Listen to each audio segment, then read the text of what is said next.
Assalamualaikum warahmatullahi wabarakatuh. Alhamdulillahirabbil alamin bihi nasta'inu ala umuri dunya wa din salatu wassalamu ala asyrafil anbiya'i wal mursalin wa ala alihi washabbihi ajmain. Bapak yang kami hormati, Bapak Rijal selaku dosen pengampu mata kuliah Ilmu Quran dan juga teman-teman sekalian yang saya hormati, saya banggakan. Baik. Pada kesempatan kali ini, siang hari ini, di sini saya akan mempresentasikan mata kuliah Ilmu Quran tentang Qasasul Quran. Yang pertama yaitu mengenal tentang Qasasul Quran. Apa sih Qasasul Quran itu? Qasasul Quran adalah ilmu yang mempelajari tentang kisah-kisah yang terdapat di dalam Al-Quran. Kisah-kisah ini tidak hanya menarik untuk dibaca, tetapi juga mengandung banyak sekali pelajaran-pelajaran dan hikmah bagi umat manusia. Dan Qasasul Al-Quran ini diambil secara bahasa, yaitu dari kata qasas yang berasal dari bahasa Arab dalam bentuk masdar yang berarti bermakna yaitu urusan, berita, kabar maupun keadaan. Dan secara terminologi atau istilah, Qasasul Quran ialah ilmu yang membahas kisah-kisah yaitu jejak umat-umat dan nabi terdahulu serta peristiwa-peristiwa yang terjadi di dalam Al-Quran. Di sini mana Al-Qalil, Al-Qoton mendefinisikan Qasasul Al-Quran sebagai pemberitaan Al-Quran tentang hal ihwal umat-umat terdahulu dan para nabi serta peristiwa-peristiwa yang terjadi secara empiris. Baik, next selanjutnya ya. Macam-macam Qasasul Quran. Di sini macam-macam Qasasul Quran itu bisa dilihat, ditinjau dari baik dari segi waktu, kemudian dari segi materi, ya, bisa dilihat dari segi waktu maupun dari segi materi. Jadi kita lihat contoh-contoh macam-macam qasas Al-Quran, yaitu tentang kisah Nabi dan Rasul. Termasuk di dalamnya juga kisah-kisah para Nabi dan Rasul seperti Nabi Adam, Nuh, Ibrahim, Musa, Isa, dan Nabi Muhammad, dan masih banyak Nabi yang lain. Kemudian di dalam Al-Quran juga terdapat kisah-kisah orang soleh seperti Ashabul Kahfi, kemudian ada Zulkarnain, ada Luqman, dan lain sebagainya, yang mereka itu memiliki sifat-sifat dan akhlak-akhlak yang terpuji. Kemudian yang ketiga ada kisah orang-orang kafir seperti halnya Fir'aun, Qarun, Haman, dan lain sebagainya, yang itu mereka memiliki sifat atau perilaku yang buruk yang harus kita hindari. Dan macam-macam qasas Al-Quran ini kalau ditinjau, dilihat dari segi waktu, itu yang pertama ada kisah gaib pada masa lalu atau disebut dengan Qasasul Ghuyub Al-Mahdiyah, yaitu kisah yang menceritakan kejadian-kejadian gaib yang sudah tidak bisa ditangkap panca indera kita yang terjadi di masa lampau. Contohnya seperti kisah-kisah Nabi terdahulu, Nabi Nuh, Nabi Musa, dan lain sebagainya. Kemudian yang kedua, dari segi waktu, dilihat dari segi waktu, yaitu kisah-kisah gaib pada masa kini yang disebut dengan Al-Qasasil Ghuyub Al-Hadirah, yaitu kisah yang menerangkan hal-hal gaib pada masa sekarang, meski sudah ada sejak dulu dan masih akan ada sampai masa kini yang akan datang dan menyikap rahasia orang-orang munafik. Contoh kisah ini yaitu seperti kisah ya yang menerangkan tentang Allah Subhanahu wa taala, tentang segala sifat-sifatnya, para malaikat, jin, setan, siksaan neraka, kemudian kenikmatan surga dan sebagainya. Kisah-kisah tersebut dari dahulu sudah ada dan sampai sekarang pun masih ada dan hingga masa yang akan datang. Misalnya kisah yang terdapat di dalam surat Al-Mulk ayat 1 sampai 6. Kemudian yang ketiga yaitu kisah-kisah gaib pada masa yang akan datang, yaitu kisah-kisah yang menceritakan peristiwa yang akan datang dan belum terjadi pada waktu turunnya Al-Quran. Kemudian peristiwa tersebut betul-betul terjadi karena itu pada masa sekarang ini berarti peristiwa yang dikisahkan itu telah terjadi. Contohnya yaitu tentang mimpi Nabi. Ya. Beliau akan dapat masuk ke Masjidil Haram bersama para sahabat dalam keadaan sebagian mereka bercukur rambut dan yang lain tidak. Pada waktu perjanjian Hudaybiyah, Nabi gagal masuk Mekah sehingga diejek orang-orang Yahudi, Nasrani dan munafik bahwa mimpi Nabi itu tidak terlaksana. Maka dengan berhubungan dengan hal itu turunlah Quran surat Al-Fat ayat 27. Apa pilihnya? Apa? Pilihnya? Tuh. Surat apa? Al-Fat 27, lupa. Iya ada. Ya lanjut, nanti bisa dibuka sendiri. Enggak, nanti saya bukakan. Kemudian yang kedua ditinjau dari segi materi. Yang pertama yaitu kisah para nabi, yaitu kisah yang dimana di dalamnya mengandung dakwah mereka kepada kaumnya atau mujiat-mujiat yang memperkuat dakwahnya, serta sikap-sikap orang yang memusuhinya.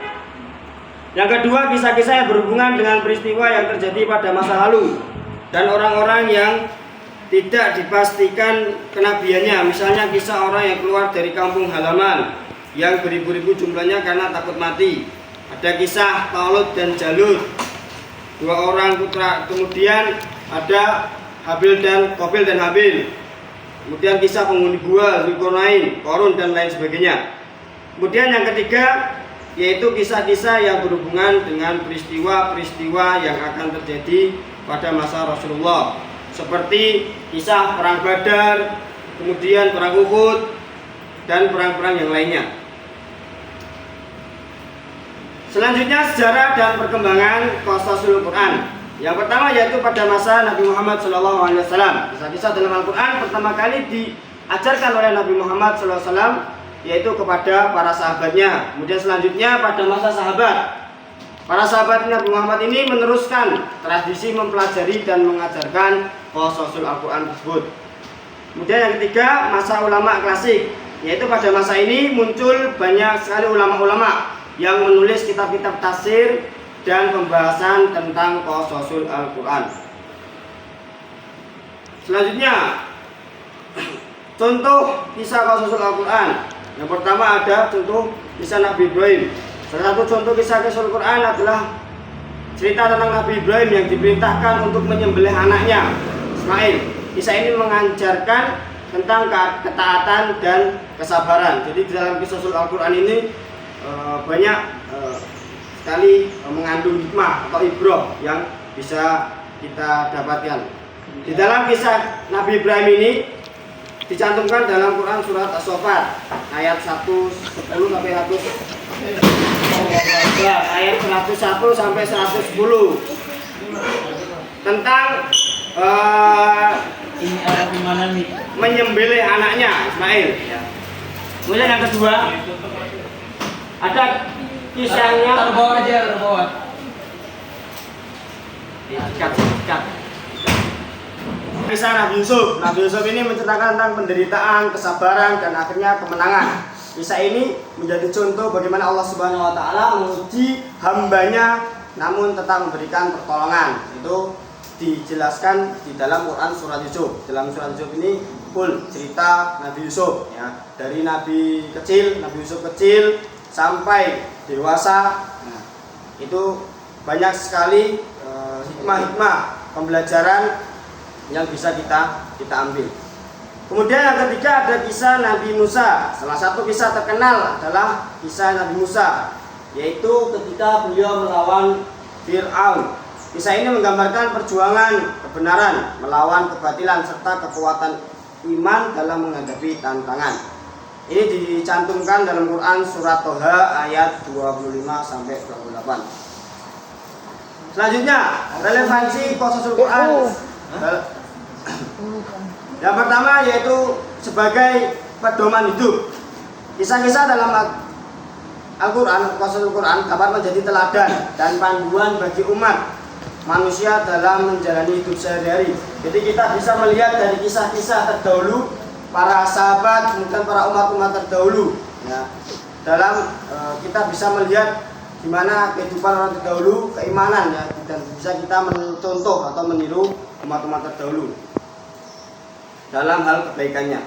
Kemudian yang kedua, sebagai penguatan iman kita, mempelajari Qasul Quran dapat menguatkan keyakinan dan iman seorang terhadap Allah Subhanahu wa taala serta rasulnya. Karena di dalam Qasul Al-Quran ini ya banyak sekali kisah yang mana Allah memberikan ujian kepada hambanya, dan juga Allah di situ sekaligus memberi pertolongan. Dengan kita mempelajari hal itu bisa menambah keimanan kita bahwa apapun ujian yang diberikan oleh Allah, pasti Allah akan memberikan pertolongannya pula.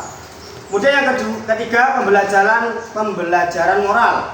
Kisah-kisah dalam Qasul Al-Quran kaya akan pesan moral dan spiritual yang dapat diterapkan dalam kehidupan sehari-hari kita, kehidupan kita. Banyak sekali pesan-pesan, hikmah ibroh yang dapat kita pelajari di dalam kita mempelajari kisah-kisah, kita membaca kisah-kisah di dalam Al-Quran. Kemudian yang selanjutnya itu menjadi inspirasi dan motivasi kita. Kisah-kisah Qasul Al-Quran juga dapat menjadi sumber inspirasi dan motivasi bagi umat manusia untuk menjadi diri yang lebih baik lagi. Selanjutnya, tantangan dan peluang. Yang pertama, kurangnya pemahaman. Ya, baik. Jadi masih banyak umat Islam yang belum memahami Qasul Al-Quran secara mendalam. Kemudian adanya kesibukan kehidupan. Sibuknya dalam kehidupan sehari-hari sering menjadi kendala kita dalam mempelajari Al-Quran. Mungkin kita punya kesibukan apa, sibuk dengan pekerjaan kita, sibuk dengan hal lain, sehingga kurangnya kita untuk mendekatkan diri ataupun kita bertakarub dengan lewat perantara kita bertadabur Al-Quran dengan salah satunya yaitu memahami atau membaca kisah-kisah yang terdapat di dalam Al-Quran. Kemudian adanya minimnya pengajaran, kurangnya perhatian dan pengajaran Qasul Quran di lembaga-lembaga pendidikan. Karena itu juga maka pentingnya kita juga mempelajari hal itu, sehingga namanya manusia juga perlu yang namanya sebuah belajar. Ya, perlu belajar. Kalau kita tidak paham, perlu adanya seorang yang bisa memahamkan atau mempelajari hal tersebut, sehingga kita benar-benar paham dan bisa menangkap apa isi ataupun apa yang dimaksudkan dalam kisah-kisah tersebut, kisah dalam Al-Quran tersebut. Kemudian peluang dalam mempelajari, tumbuhnya kesadaran Muslim untuk mempelajari Qasul Al-Quran sebagai bagian dari kajian Al-Quran. Jadi mempelajari kisah-kisah Al-Quran ini juga menjadi dari salah satu bagian kita mengkaji Al-Quran. Kemudian yang terakhir, kesimpulan pentingnya Qasul Al-Quran. Qasul Al-Quran merupakan ilmu yang penting untuk dipelajari karena mengandung banyak sekali pelajaran yang berharga bagi umat manusia. Kemudian yang kedua, tantangan dan peluangnya itu meski ada banyak sekali tantangan, terdapat juga peluang yang besar untuk kita mempromosikan atau kita untuk memperdalamkan kajian Al-Quran ini di kalangan umat Islam. Salah satunya dengan cara kita mempelajari Qasul Al-Quran ini. Yang ketiga, perlu adanya upaya yang lebih sistematis dan terencana untuk meningkatkan pemahaman dan pengalaman Qasul Al-Quran di dalam kalangan umat Islam. Ya, mungkin itu presentasi yang dapat saya sampaikan. Apabila kurang paham atau yang ditanyakan, bisa silahkan diajukan pertanyaan. Saya persilahkan jika ada yang mau bertanya.